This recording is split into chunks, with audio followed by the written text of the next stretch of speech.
Bem, então hoje nós caminhamos para o encerramento do curso. Então hoje a gente vai começar a fazer a identificação de cônicas. E a gente vai perceber que, exceto das aulas 21 a 24, a gente vai fazer uso basicamente de todas as aulas que antecederam a parte de seções cônicas. A gente vai utilizar de autovalores, de autovetores, que por si só se utiliza do conceito de base, combinações lineares, que para a gente conseguir fazer, a gente tem que saber resolver sistemas lineares. A gente vai calcular polinômios característicos, que tem que saber a ideia de determinante. A gente vai também fazer o uso de matrizes ortogonais, que envolve o conceito de inversas. Então, basicamente, é o funcionamento de toda a teoria que nós vimos no curso. Então, primeiro a gente vai apresentar cada cônica em uma maneira separada. O nosso objetivo aqui não é ficar desenhando cônicas. O nosso objetivo principal vai ser resolver equações quadráticas em duas variáveis. Esse que vai ser o nosso objetivo. Então, por que a gente faz o estudo das cônicas? Porque na maioria das vezes o conjunto de soluções é uma seção cônica. A gente vai ver que existem algumas particularidades, a gente pode ter o vazio, a gente pode ter um ponto, a gente pode ter um par de retas concorrentes, um par de retas paralelas e elipse, hipérbole e, e parábola, além também do círculo. Esses são os possíveis conjuntos de soluções de equações quadráticas em duas variáveis. Então, por isso que primeiro a gente vai apresentar cada cônica em separado. A gente vai começar com as elipses. O que a gente precisa para a gente ter uma elipse? Então, a gente vai ter dois pontos no R2. A aula de hoje se restringe ao plano, a aula de hoje e de amanhã. Então, a gente vai ter dois pontos no plano e um real positivo, o epsilon. A gente vai definir dois outros números. O C vai ser a metade da distância entre F1 e F2 e o A vai ser C sobre epsilon. Então nós iremos estudar esse conjunto aí, o E, F1, F2, epsilon. Quem que é ele? Ele é o conjunto dos pontos no plano, tal que a soma da distância desse ponto de F1 mais a distância desse ponto para F2 é igual a 2A. E nós podemos ter três casos. O caso onde A é menor que C, isso é, o epsilon ele é maior que 1. Eu estou dividindo o C por epsilon e estou obtendo um número maior do que o A. Então, o epsilon, nesse caso, ele é maior que 1, o conjunto é vazio. O epsilon pode ser exatamente 1, então esse conjunto vai ser simplesmente um segmento de reta que liga F1 a F2, ou o caso que nos interessa é quando A é maior que C. Se A for maior que C, esse conjunto a gente vai dar o nome de elipse com focos F1, F2 e excentricidade epsilon. Qual que é a ideia que está por trás desse conjunto? A ideia que está por trás desse conjunto é a seguinte: eu vou pegar esses pontos F1 e F2 e vou pegar uma corda de tamanho 2A e vou querer fixar as extremidades dessa corda nesse ponto F1 e F2. Então, lá no plano eu tenho dois pontos, F1 e F2, quero pegar uma corda, colocar as extremidades da corda nesses dois pontos. Acontece que o tamanho da corda pode ser menor que a distância entre esses dois pontos. Então, consigo colocar uma extremidade em um ponto, mas não consigo colocar a extremidade na outra. É justamente a primeira parte onde o nosso conjunto ele é vazio. Pode acontecer do A ser igual ao C. Isso é, o tamanho da corda ser exatamente a distância entre os dois pontos. Então o que vai acontecer? Essa corda, eu imagino que é uma corda que eu não consigo esticar, não tem nada de elástico nela. Essa corda aí, ela não se deforma que nem um elástico.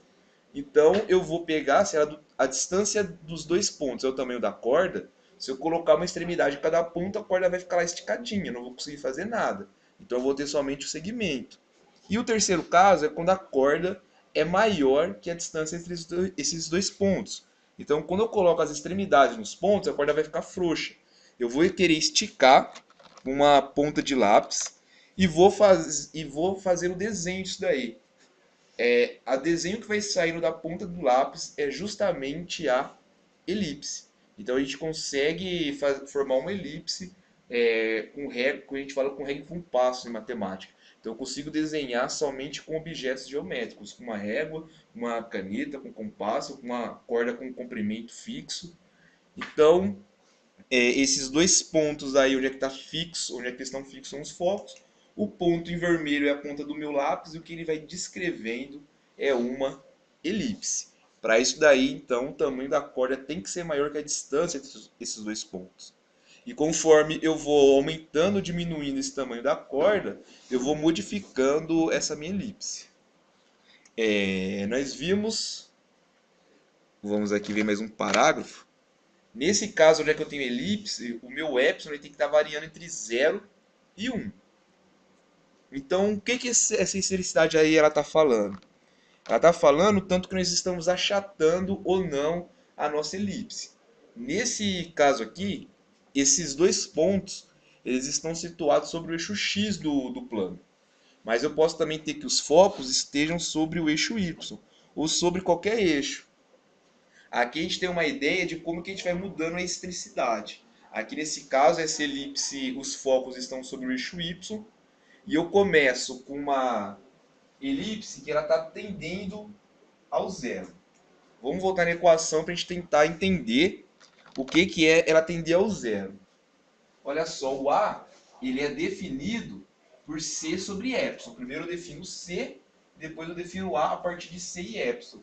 Mas eu poderia tentar fazer o contrário. Primeiro definir A, para depois definir o número C. Então, se eu faço desse jeito, eu posso olhar o C como sendo A vezes epsilon. E o que acontece quando o epsilon ele é zero? Se eu defino C como sendo A vezes epsilon e epsilon é zero, o meu C ele também vai ser zero. E o que significa então? C é a distância. É metade da distância entre os focos. Se essa distância é zero, significa que os focos não são dois pontos. É na verdade um único ponto. A distância é zero quando os pontos coincidem. Então eu estou dizendo que esse F1 e F2 é o mesmo ponto. Então eu estou, na verdade, com uma circunferência. Quando eu venho tendendo para cá, para a minha excentricidade zero, eu estou fazendo a minha elipse tender por uma circunferência. E eu vou aumentando a excentricidade. Então o que eu estou dizendo? Eu estou afinando a minha elipse, eu estou deixando ela mais achatada. Até que chega o ponto, quando ela tende a 1, que eu tenho o meu segmento de reta. Olha só, aqui a gente pode ver que eu estou juntando os lados dela. Se eu for tendendo mais juntar, eu vou ter simplesmente um segmento que vai unir os focos. Então, isso é eu pensar e eu em deformar a minha elipse. Bem, qual que é a parte interessante para a gente da elipse? São as elipses quando os focos eles estão equidistantes da origem e eles estão ou no eixo X ou no eixo Y. Nesses casos a gente consegue escrever a elipse em equações simples. Então olha só, eu vou tomar dois números reais, o C e o C positivo e o C menor que A. Então o A ele vai ser também positivo porque ele é maior do que o C. Eu vou definir esse B como também um positivo, ele é a raiz quadrada de A quadrado menos C quadrado. Então, eu peguei o A e o C e defini o B. Então, o conjunto de soluções dessa equação aqui, ela é uma elipse com focos no eixo X, com focos em menos C0 e C0. Então, eles estão equidistantes da origem, situados no eixo X. E a excentricidade dessa elipse aí é C sobre A. E também o conjunto de soluções dessa outra equação, reparem que aqui o nosso A ele está no denominador da variável x. Aqui ele está no denominador da variável y. O que significa isso daí? Eu só inverti a minha elipse. Ela estava deitada, ela passou a se tornar em pé. Os focos estavam sobre o eixo x, passam a estarem sobre o eixo y. Qual que é o importante para a gente? O que vai ser decorrer daqui, o que vai ser importante para a gente observar das elipses? A cara da equação dela. Esse aqui, qualquer uma dessas duas, a gente chama de equação canônica da elipse, e é a forma dela que interessa para a gente. Aqui eu tenho a variável ao quadrado dividido pelo quadrado de um número. Aqui eu tenho uma variável ao quadrado dividido por um número. Do lado direito eu tenho o número 1 e eu estou somando esses caras. Então é a soma de uma variável ao quadrado mais a soma de uma variável ao quadrado, e do lado direito eu tenho o número 1. Isso para a gente que vai ser importante, a gente olhar para esse tipo de equação e reconhecer como sendo uma elipse. Mas é só se tiver desse jeito. Se eu conseguir encontrar um A, se eu conseguir encontrar um B, escrever ela dessa forma. E essa forma, ela dá pra gente tudo que a gente precisa da elipse. Por exemplo, aqui nós temos a elipse x² sobre 9, y² sobre 4 igual a 1. E eu quero saber quem são os focos e qual é a excentricidade dessa elipse. Então a gente tem que saber se a gente está nesse caso ou nesse caso. Para isso, a gente vai ver como é que a gente definiu o B. A gente vai ter que decidir se esse cara aqui é o A² ou se esse cara aqui é o A². A gente tem que verificar qual é qual. Olha só, pela nossa fórmula aqui do B, o B², colocar no quadro, B² é igual a A² menos C². Então, o B ele é feito a partir do A, eu retirando C². Então, B ele é um número que ele é menor do que A. Então, quando eu olhar na equação, o A² vai ser o maior dos dois números. E o B² vai ser o outro. Então, esse cara aqui é o B², esse cara aqui é o A², e esse cara aqui ele é o B². Então, o A² é 9. Então, nosso A é 3. O B² ele é 4. Então, o nosso B são 2. E o C, eu consigo ele desta fórmula aqui. Então, C² é A² menos B², que são 9 menos 4, que são 5. Então, o nosso C, ele é raiz de 5. Então, eu tenho aí os dados. Eu tenho quem que é o A, quem é o B e quem é o C. Então, eu estou nessa primeira fórmula aqui. O maior número está sobre o X. Então, quer dizer que o foco da minha elipse ele é menos raiz de 5, 0 e raiz de 5, 0. Que é justamente o que está aqui. Ó. E a excentricidade é raiz de 5 sobre 3. Então, com a forma canônica da elipse, eu consigo obter as coisas que são importantes. Os focos e a excentricidade. Então, a forma canônica ela caracteriza a nossa elipse. Bem, passamos à próxima cônica, que são as hipérboles. A gente vai precisar dos mesmos ingredientes, 2 pontos no plano, um positivo epsilon. Eu vou definir o C como sendo metade da distância entre esses 2 pontos, e o A vai ser C sobre epsilon. Só que agora o conjunto que a gente vai definir é diferente. Lá eu tinha a soma dessas duas distâncias aqui.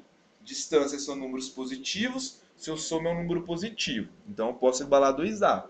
Aqui eu tenho que colocar em módulo, porque eu estou fazendo uma diferença, eu não sei se vai ficar positivo ou negativo, e eu vou igualar 2A's, então eu quero que seja sempre positivo, eu coloco o módulo. Também a gente consegue fazer uma hipérbole por régua e compasso. É um pouco mais complicado e eu não encontrei nenhuma animação para fazer para gente, mas também eu vou precisar de uma régua para manter aquele 2A fixo e a gente consegue olhar ali quem é aquela diferença. E quando eu faço, diferentemente da elipse, que é uma figura única, uma figura fechada, a hipérbole não vai ser assim. A cara dá mais bem, né? vamos primeiro verificar quando que isso aqui dá uma hipérbole. Que nem a gente também vai ter três casos também. A gente vai ter quando o A for maior que C, que a gente vai ter o conjunto vazio. A gente vai ter quando o A for igual a C, eu vou ter a união de duas retas. Então aqui eu vou ter o primeiro foco, aqui eu vou ter o segundo foco. Quando o A é igual a C, eu vou ter essas duas semi-retas aqui. Então o conjunto vai ser isso daí. E o que vai interessar para a gente é quando o A for menor que C. Nesse caso o epsilon vai ser maior do que 1. E esse conjunto eu vou definir como sendo a hipérbole com focos F1 e excentricidade epsilon.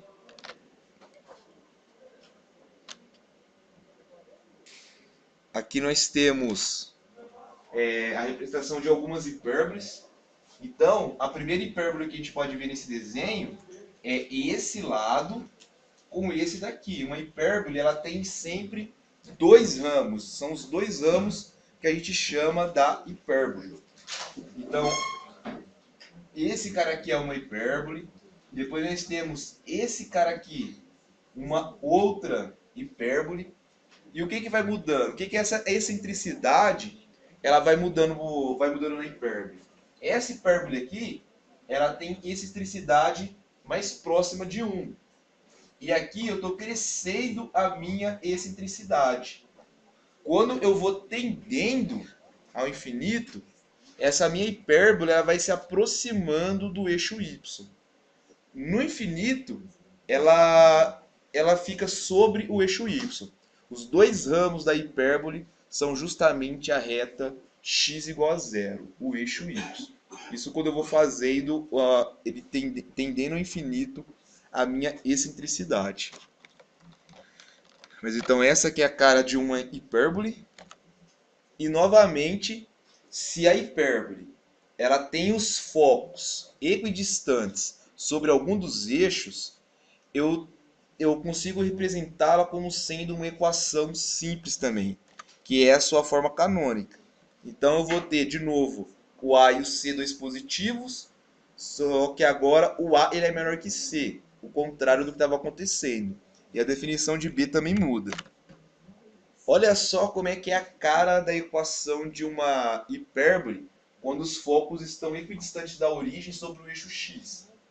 Aqui eu tenho de novo o quadrado de uma variável dividido por um número quadrado, o quadrado de uma variável dividido por um número quadrado. Do lado direito eu tenho 1, mas agora eu não tenho mais uma soma, eu tenho uma diferença. E a mesma coisa se os focos estiverem no outro eixo. Olha só aqui. Sempre eu tenho uma diferença. Eu não tenho mais uma soma. Então, parece que as fórmulas canônicas da elipse e da hipérbole são iguais, mas existe essa sutileza. Em uma eu estou somando, na outra eu estou fazendo a diferença. E elas também dão para a gente todos os elementos que nós precisamos para falar da hipérbole. Por exemplo, aqui nós temos a equação canônica de uma hipérbole. Mas que hipérbole que é essa? Primeiro eu tenho que saber quem aí é o A e o B.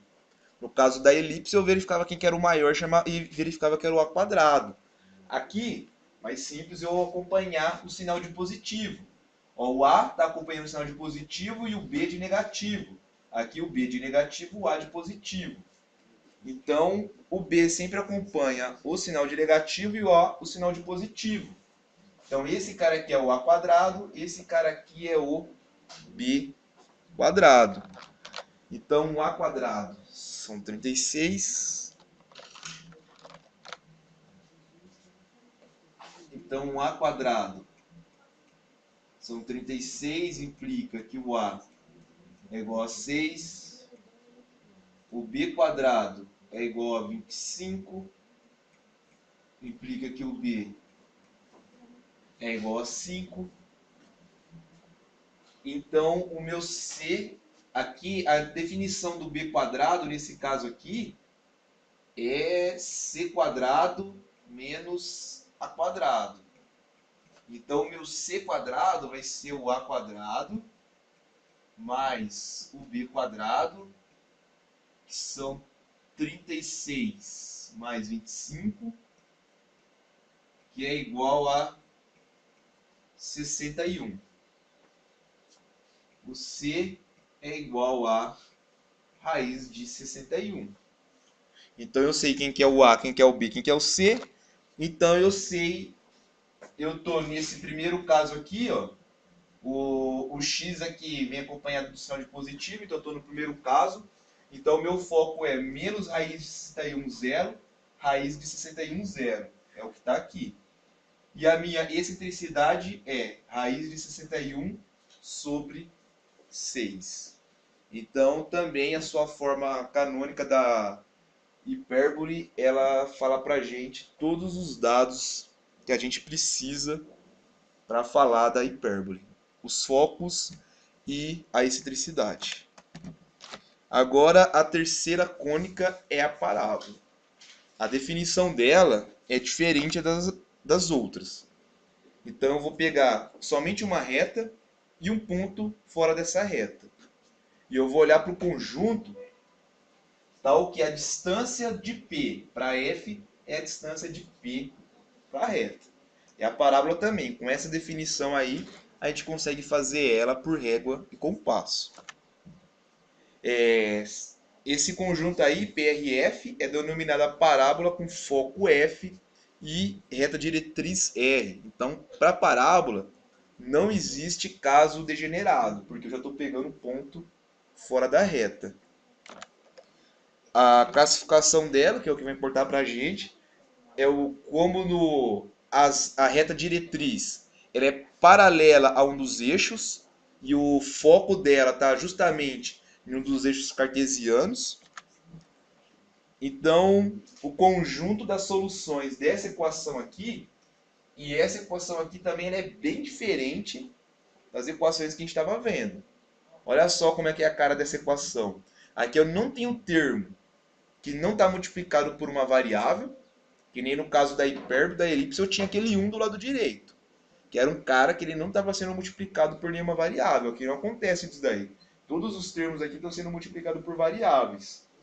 Eu tenho um cara aqui de grau 2 e um cara aqui de grau 1. Na elipse. Na hipérbole, sempre as variáveis tinham grau 2. Aqui não, uma tem grau 2 e a outra tem grau 1.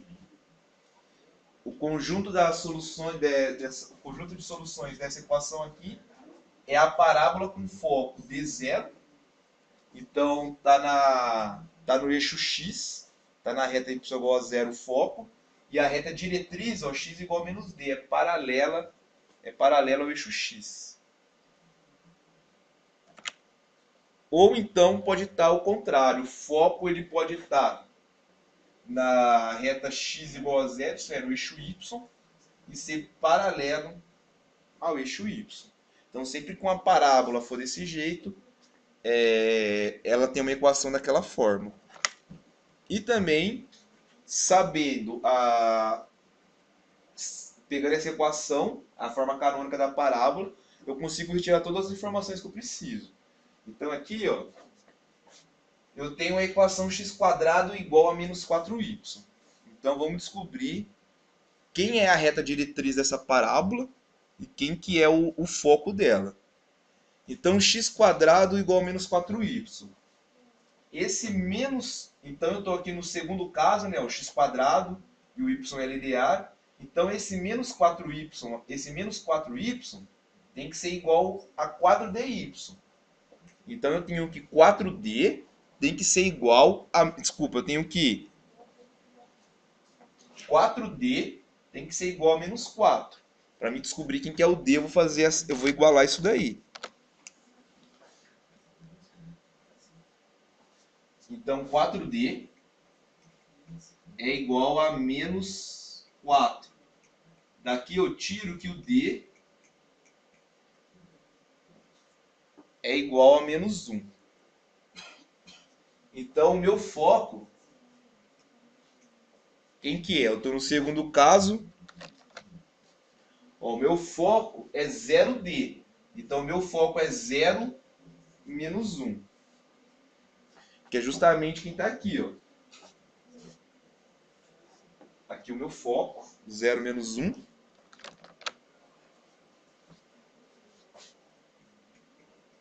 quem que é a reta? A reta é y igual a menos d, né? Olha só. A minha reta diretriz é y igual a menos d. Então aqui y é igual a menos 1, que é 1. Então essa é a reta diretriz, y igual a 1. Mas quem é essa reta? Como que eu sei um ponto que pertence a essa reta e um vetor diretor dessa reta aí? Bem, aqui eu tenho a equação geral da reta, eu posso escrever a equação paramétrica dela. Então eu tenho que resolver a equação y igual a 1. Então x é a variável independente. X é igual a t, y igual a 1. Então um ponto que pertence a essa reta aqui é o ponto 0, 1. E um vetor diretor dessa reta aqui é o 1, 0. Então a reta y igual a 1 é a reta que contém o ponto 0, 1 e tem o vetor diretor 1, 0. Justamente porque está aqui, ó. A reta contém o ponto 0, 1 e tem o vetor diretor 1, 0. Então, sabendo a equação canônica da parábola, a gente consegue obter as informações para gerar a parábola. Isso é, uma reta e um ponto fora da reta. Existe uma outra definição, eu posso redefinir todas essas cônicas que nós vimos aqui, uma outra definição, uma definição única. Eu posso escolher um número epsilon, não negativo, e falar, né? Escolher uma reta, um ponto fora da reta, e ao invés desse cara ser igual a S, colocar aqui um epsilon. Aí, dependendo desse valor de epsilon, as cônicas vão aparecer. Se o epsilon for 0, eu vou ter um círculo. Se o epsilon tiver entre 0 e 1, eu vou ter uma elipse. Se o epsilon for exatamente 1, eu vou ter uma parábola. E se o epsilon for maior do que 1, eu vou ter uma hipérbole. Aqui a gente tem uma figura comparativa disso daí. Então existe um outro jeito de você redefinir as cônicas através da sua excentricidade. Na definição que nós fizemos aqui de parábola, não aparece a excentricidade. Então a gente fala assim, a parábola não tem excentricidade, quem tem elipse é hipérbole. Nós podemos refazer a definição de elipse e hipérbole de tal maneira que a parábola eu posso falar de excentricidade para ela. Ela é uma cônica com excentricidade igual a 1. Então a gente começa aqui com um círculo, quando a excentricidade é 0. A excentricidade, quando ele está em 0 e 1, é uma elipse, se torna uma parábola. Quando a excentricidade ela é 1, e quando é maior que 1, a gente tem uma hipérbole.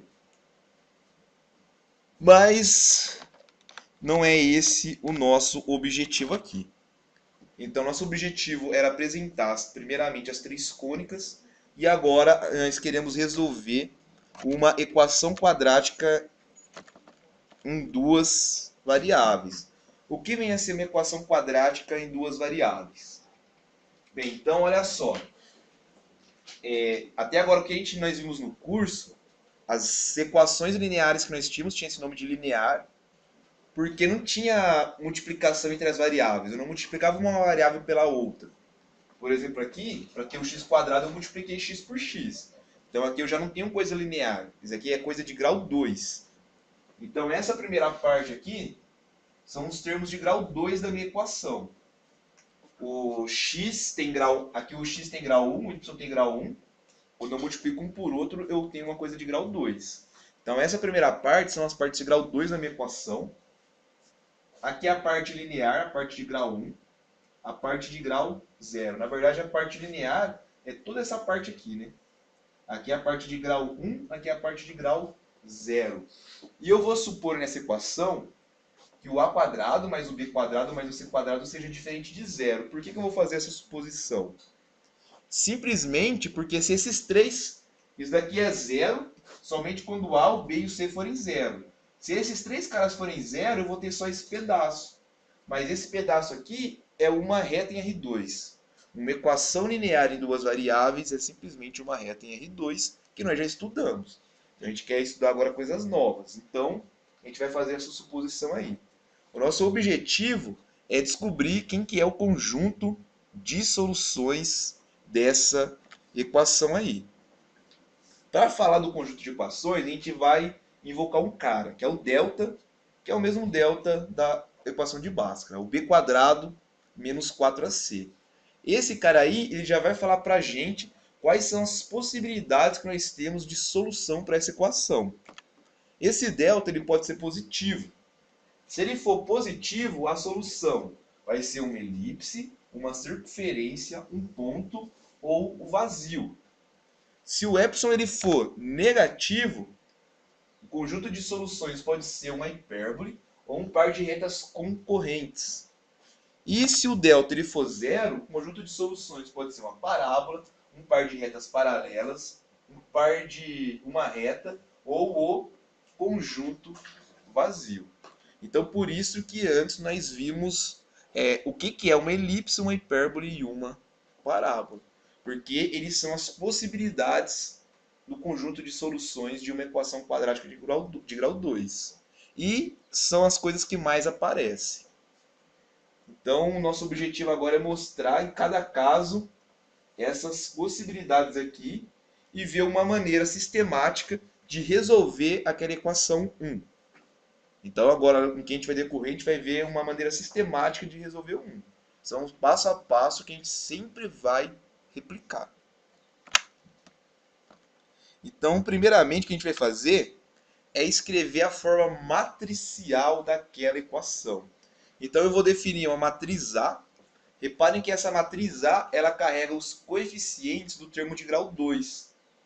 Aqui é o termo do x quadrado, o termo do y quadrado, metade do termo cruzado e metade do coeficiente do termo cruzado. O termo cruzado é o xy. A matriz K carrega os coeficientes dos coeficientes das variáveis de grau 1. E o x é a matriz das variáveis, a variável x e a variável y.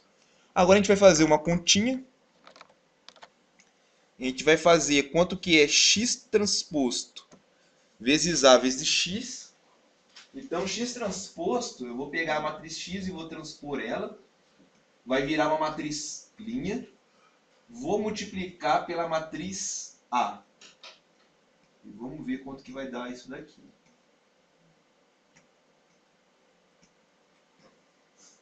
Então, linha 1, coluna 1, vai dar AX mais BY sobre 2. Agora, linha 1, coluna 2, vai dar BX sobre 2 mais YC. Vou colocar CY. Então, esse daqui é o resultado de x transposto vezes A. Mas agora eu quero multiplicar esse cara aqui pela matriz x. Então, vai ser linha 1, coluna 1. Vai ser esse cara aqui todo multiplicado por x.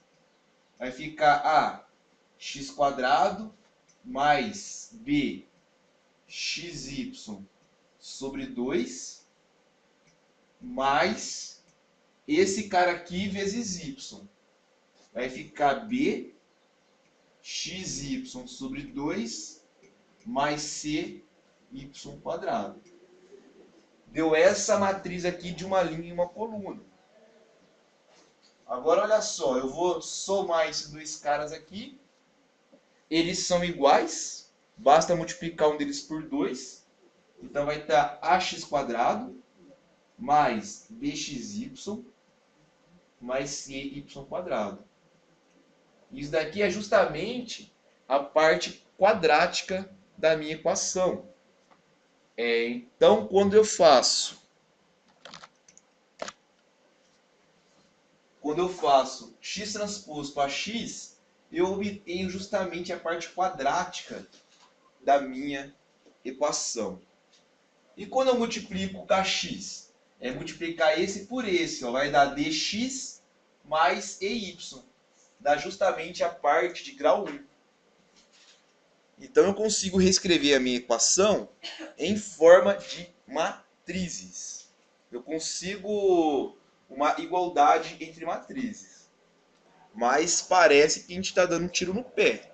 Porque eu peguei coisas que só tinha números reais e fiz agora aparecer matrizes. E é mais complicado trabalhar com matrizes do que com números. Qual que é a vantagem de fazer isso daí? A vantagem é que a matriz que apareceu aí, a nossa A, ela é uma matriz simétrica. E o que que tem de especial das matrizes simétricas? Toda matriz simétrica ela é diagonalizável. E ela não é só diagonalizável. A matriz P que nós encontramos é uma matriz ortogonal. Então, a matriz A ela é diagonalizável por uma matriz ortogonal. Então, a gente pode invocar uma P ortogonal, uma D diagonal, de tal forma que eu posso escrever a A como sendo PD, P transposto. E é isso que nós iremos fazer. A gente vai vir aqui substituir essa A aqui por PD, P transposto. Então eu reescrevo a equação dessa forma. X transposto, PD, P transposto X, Kx mais F igual a zero. E agora parece que a gente está na beira do precipício, não só continua no pé. Ou porque eu aumentei o número de matrizes. Eu peguei uma equação de números reais, transformei ela numa igualdade de matrizes e agora aumentei ainda o número de matrizes. Como isso daí pode ajudar a gente? Agora que a gente vai começar a verificar como isso pode ocorrer.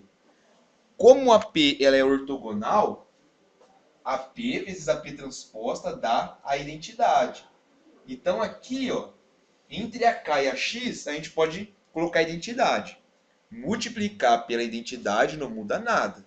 Mas ao invés da identidade, aqui eu posso colocar P transposta.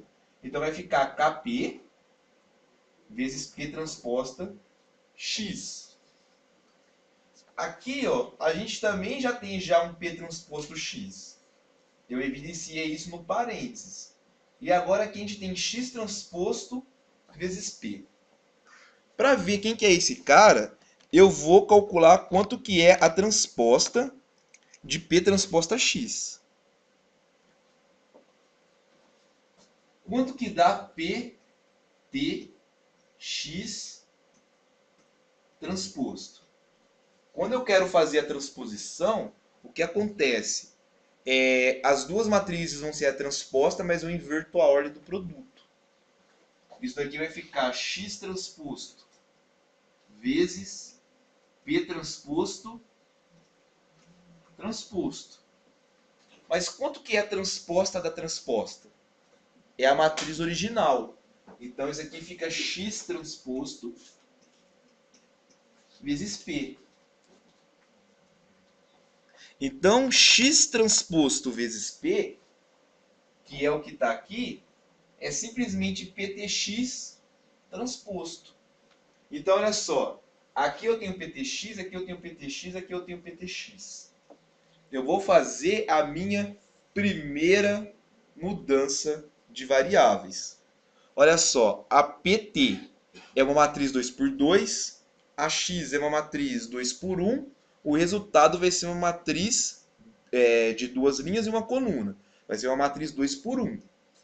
A primeira linha eu vou chamar de X'.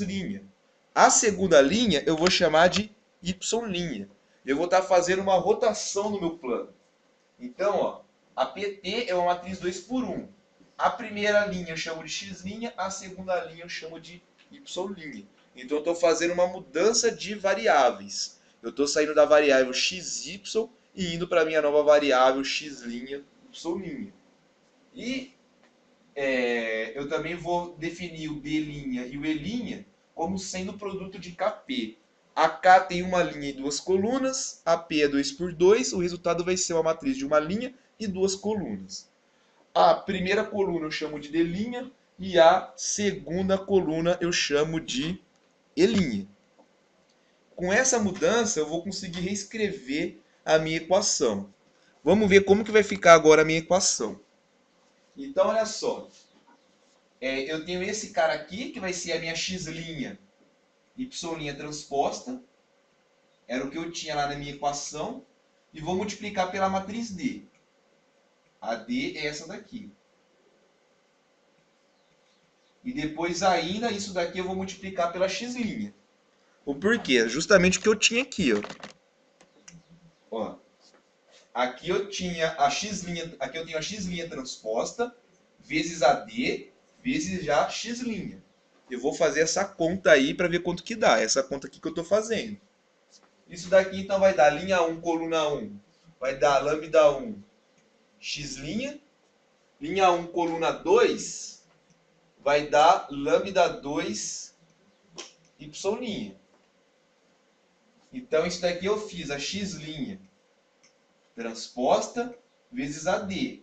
E agora eu vou multiplicar pela matriz x'. Então, ó, linha 1 vezes coluna 1. Esse cara aqui eu vou multiplicar por x', vai dar o lambda 1 x' ao quadrado, mais esse cara aqui eu vou multiplicar pelo y'. Lambda 2 y' ao quadrado. Então, essa parte aqui, ó, esse cara aqui, quanto que dá essa conta? Dá justamente esse pedaço aqui, ó.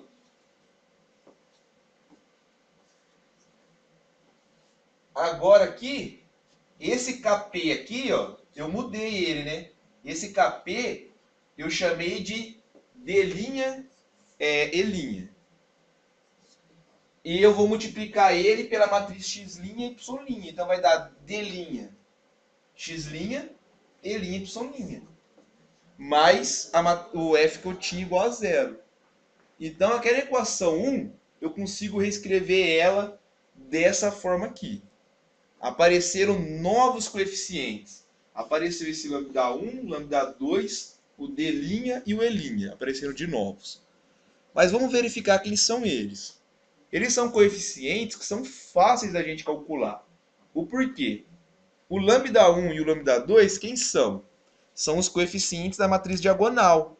O coeficiente da matriz diagonal são exatamente os autovalores de A. Então, esse lambda 1 e lambda 2 são os autovalores da matriz A.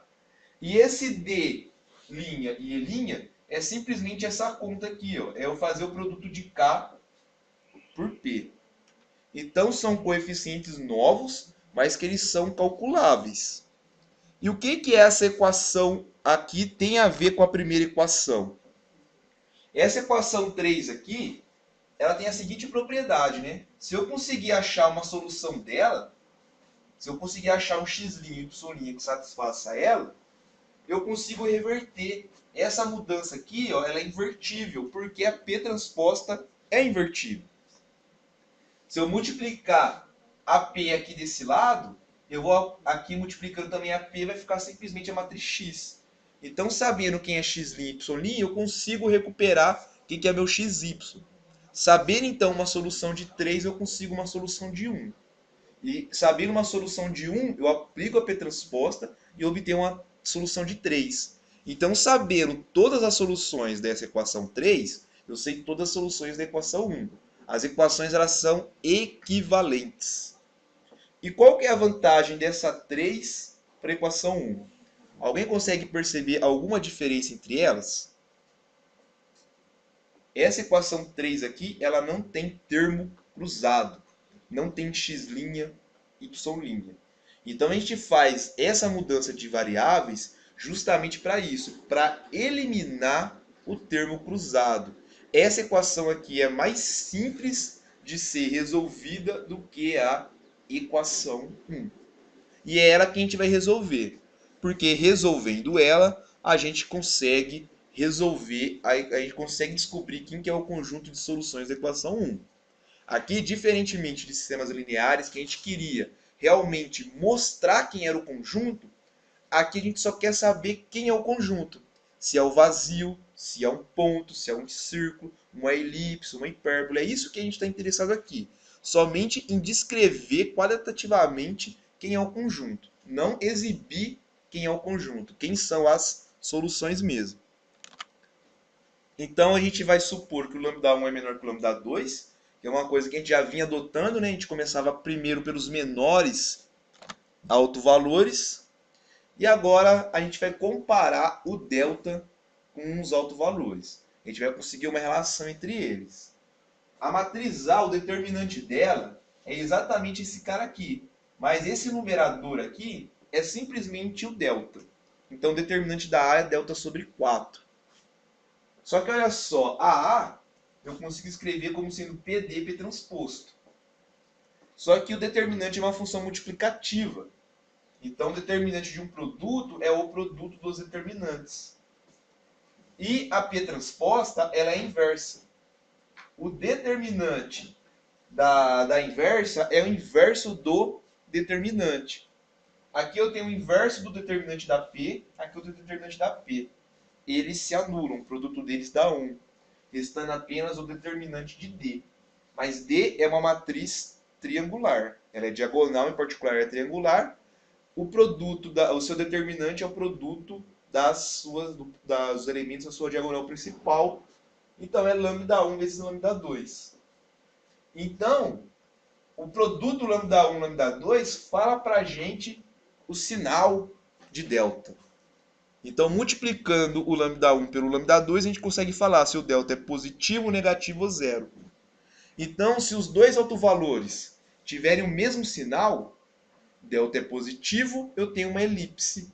Ou aqueles outros casos. A gente vai se concentrar somente nas cônicas, não naqueles outros casos que apareciam. Então, se os dois autovalores são positivos, vai aparecer uma elipse.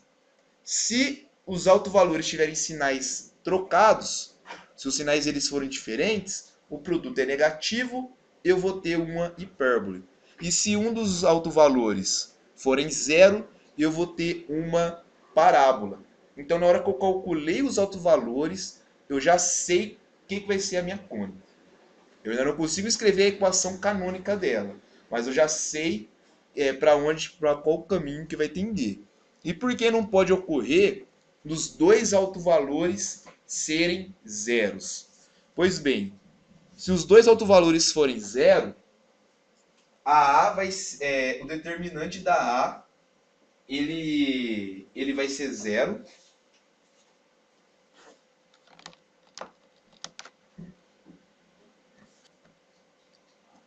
Se os dois autovalores forem zero, a matriz D vai ser zero. E a A é o quê? PD transposto. Se a D é zero, P vezes zero dá zero. Zero vezes P transposto dá zero. Significa que a A é zero. Se A é zero, todos os coeficientes da A são zero.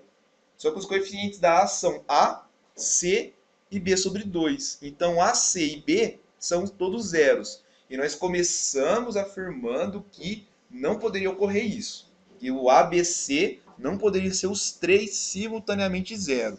A gente requeriu que A quadrado mais B quadrado mais C quadrado fosse diferente de zero. Então, os dois autovalores serem zero não é uma possibilidade plausível para a gente. Então, agora a gente vai começar a estudar os casos do que pode ocorrer com delta. Então, primeiro a gente vai supor que o delta é diferente de zero. Se o delta ele é diferente de zero, significa que os dois autovalores são diferentes de zero. A gente pode dividir pelos autovalores. Então eu vou conseguir completar quadrados a equação 3. Então, completando quadrados a equação 3, eu vou obter essa nova equação e eu vou ter um novo coeficiente aqui. O f até agora não tinha mudado. Ele mudou agora para o f'. Sempre eu tentei ensinar como é que se fazia esse complemento de quadrados. Só que nunca eu obtive uma resposta satisfatória na hora de corrigir as avaliações.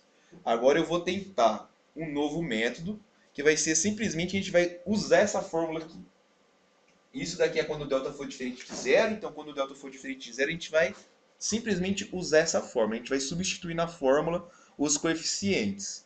E quando o delta for igual a zero, vai ter um outro f' que a gente vai substituir.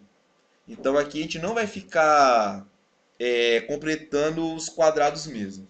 Nunca consegui ter o resultado esperado, então vamos tentar uma nova vertente para ver se melhora. Então vocês serão minhas cobaias. Mas todo semestre os alunos são cobaias de alguma coisa. Então eu vou fazer uma mudança de variáveis, eu vou fazer a minha segunda mudança de variáveis. O que está aqui dentro do parênteses eu vou chamar de x duas linhas, e dentro desse parênteses de y duas linhas. Essa mudança de variáveis que eu estou fazendo é uma translação. E eu vou conseguir então reescrever essa equação aqui nessa forma. E, e existe um jeito de eu voltar na equação 3? Sim, existe. Por quê? Olha só, essa equação aqui ela é invertível. O x duas linhas é igual a isso. Mas eu consigo isolar o x', passando esse cara para cá.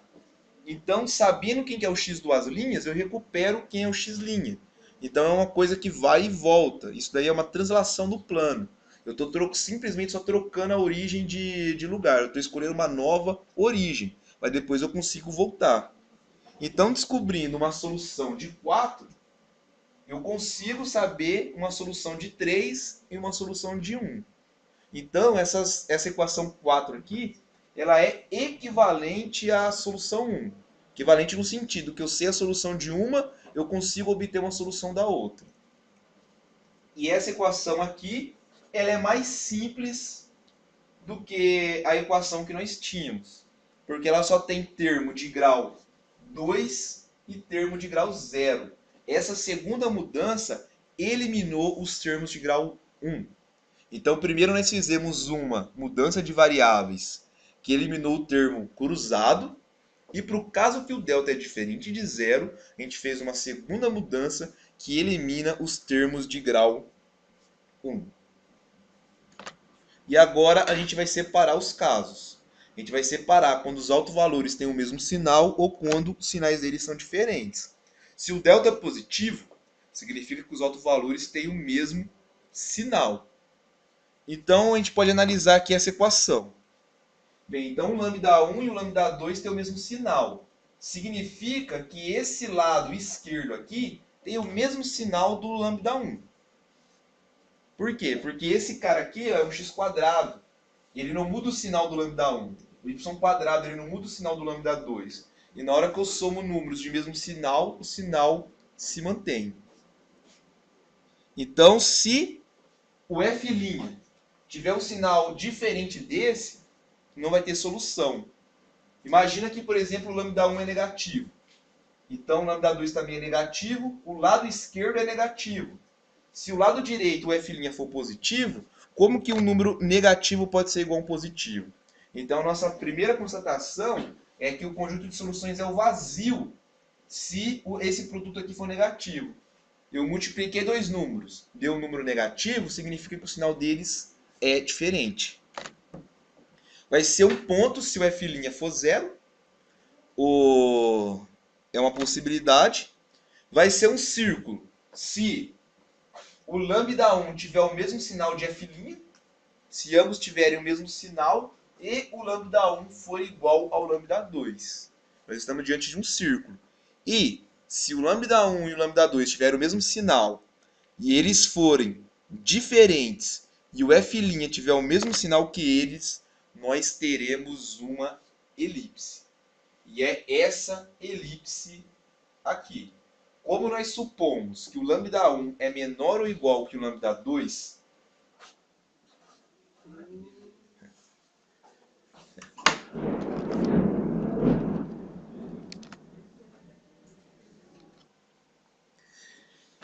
bem, então, voltando, porque aqui a gente teve um problema de eletricidade, quando nós tivermos os autovalores com o mesmo sinal, o f com o mesmo sinal dos autovalores, os autovalores forem diferentes, a gente vai estar diante de uma elipse. Então aqui, como eles possuem o mesmo sinal, esse cara aqui ele é positivo dentro da raiz, então não estou cometendo nenhuma loucura tirar a raiz de número negativo. Como a gente supôs que o lambda1 é menor, então estou dividindo aqui para um cara menor que esse. Esse cara aqui, como é que é maior? Esse número aqui, ele vai ser menor, então esse daqui no caso vai ser o nosso A, e esse daqui vai ser o nosso B. Mas porque nós começamos com essa escolha do lambda1 ser menor que o lambda2. Se nós tivéssemos invertido lá atrás, estaria invertido aqui. Então aqui, seguindo essa receitinha que a gente faz de sempre ser o menor valor, menor alto valor primeiro, sempre a nossa cônica ela vai estar sobre, os focos estarão sobre o eixo X. Mas a gente também tem um caso onde o delta pode ser negativo. Isso é, os autovalores têm sinais diferentes.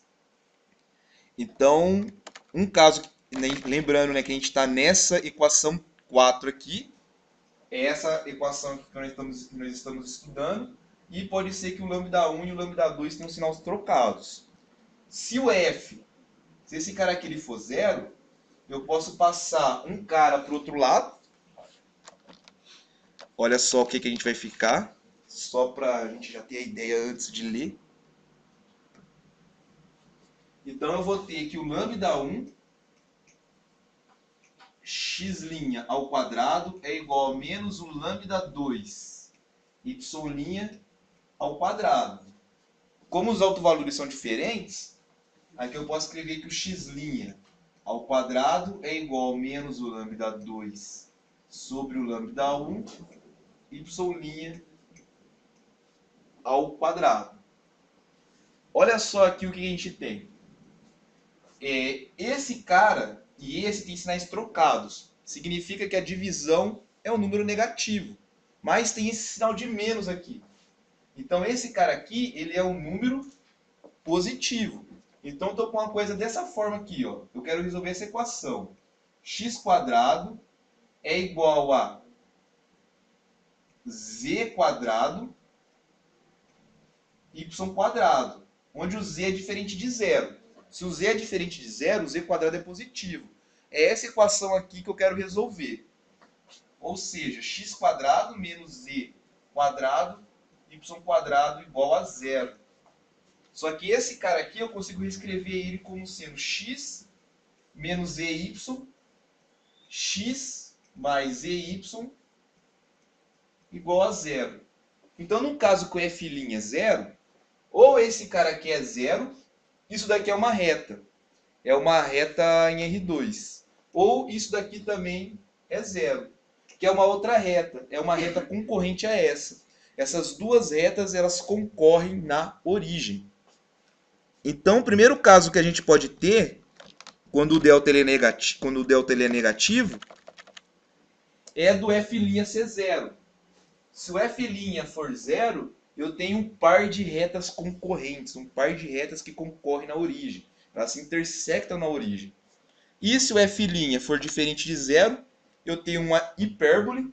Nesse caso aqui, ó, como que o positivo está atrelado ao x, então os focos dela estão sobre o eixo x. E o f ele é negativo. Ou o f pode ser positivo e aqui o sinal de positivo está atrelado ao eixo y, significa que os focos estão sobre o eixo y. Então a hipérbole é mais simples do que a elipse. É simples no sentido que eu tenho menos casos. Ou o f' é zero e eu tenho um par de retas, ou então vai ser uma hipérbole. Então nós já vimos os casos que o delta é diferente de zero, tanto positivo quanto negativo. Falta ver o caso onde que delta é zero. Lembrando que, então, o caso onde é que delta é zero, a gente está falando dessa equação aqui. Então, a gente vai estudar essa equação quando o delta é zero. Então, ou esse cara aqui é zero, eu não tenho esse termo, ou esse cara aqui é zero, eu não tenho esse termo. Para simplificar, a gente vai estudar somente o caso onde o lambda1 é zero. Porque também eu poderia ter o lambda2 igual a zero. No caso, o lambda1 seria um número negativo. Eu posso ter esse caso. Mas aqui eu vou explanar somente esse daí. Aí o outro vai ser próximo, só que eu só vou estar mudando os eixos, a inclinação do eixo. Então, completando os quadrados, né? Que nem da mesma forma, só que agora eu vou ter um termo a menos para completar quadrado. Porque o lambda1 é zero, não tenho que completar quadrado. Então o meu f' vai mudar. Ó. Eu vou ter um termo a menos no f'. Então as fórmulas são diferentes quando o meu f', quando o meu delta é zero e quando o meu delta é diferente de zero para o f'. Lembrando porque é importante a gente frisar bem isso daí, porque agora a gente vai utilizar essas fórmulas aí para fazer as mudanças de variáveis. Eu tenho a possibilidade do d' ser zero, então eu não tenho esse termo. Olha só, como eu tenho esse termo aqui ao quadrado, ele não muda de sinal, então o sinal do lado esquerdo é o sinal do lambda 2. Se o lambda 2 tiver sinal diferente do f', isso é, se esse cara aqui é negativo, então a minha solução é o vazio. Porque de um lado eu tenho um cara de um sinal, do outro eu tenho um cara de outro sinal. Por exemplo, se o lambda 2 é negativo, o lado esquerdo é negativo, o lado direito é positivo. Não tem como isso ocorrer. Então não vai ter solução essa equação. Eu posso ter o caso onde, então agora supondo que o d é diferente, o d' é diferente de zero, né? Então eu posso ter o caso que o f' é zero.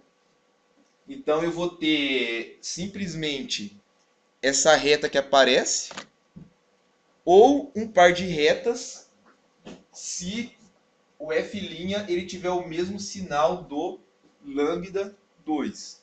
Então são aqueles casos que apareceram quando a gente falou do delta. Quando o delta ele é zero, uma possibilidade é ser o vazio, outra possibilidade é ser uma reta ou um par de retas paralelas. O coeficiente angular delas é o mesmo. E no caso, desculpa, agora se é o caso onde o d' é diferente de zero, eu consigo fazer uma mudança de variáveis, a minha segunda mudança de variáveis, e de novo reparem que ela é invertível, né? Ó. O x duas linhas é igual a esse cara, mas eu consigo isolar o x' e o y'. Então é uma coisa que eu consigo ir, mas também eu consigo voltar. Então encontrar uma solução da equação 5 é encontrar uma solução da equação de cima. Mas a equação 5 ela é uma parábola. Olha só a forma dela. Esse cara aqui é aquele 4D que aparece. Então, no caso onde o d' é diferente de zero, não importa o f, nós sempre temos uma parábola. Então, no caso que o d' é zero, eu tenho as possibilidades do vazio, de um par de retas ou de uma reta. Se o d' for diferente de zero, não tem o que ter de possibilidades, vai ser sempre uma parábola. E eu consigo, encontrando a solução desse cara, voltar e então encontrar a solução de 1. Então 1 só tem essas possibilidades. Se o delta for positivo, eu tenho a possibilidade do vazio, um ponto, um círculo, uma elipse. Se o delta ele for negativo, eu tenho a possibilidade de um par de retas ou de uma hipérbole. E se o delta ele for zero, eu tenho a possibilidade do vazio, uma reta, retas paralelas e de uma parábola. Então, hoje é aqui que a gente encerra. Na próxima aula, a gente vai ver o exemplo de como que a gente aplica isso daí. Só que eu ainda tenho que fazer a chamada.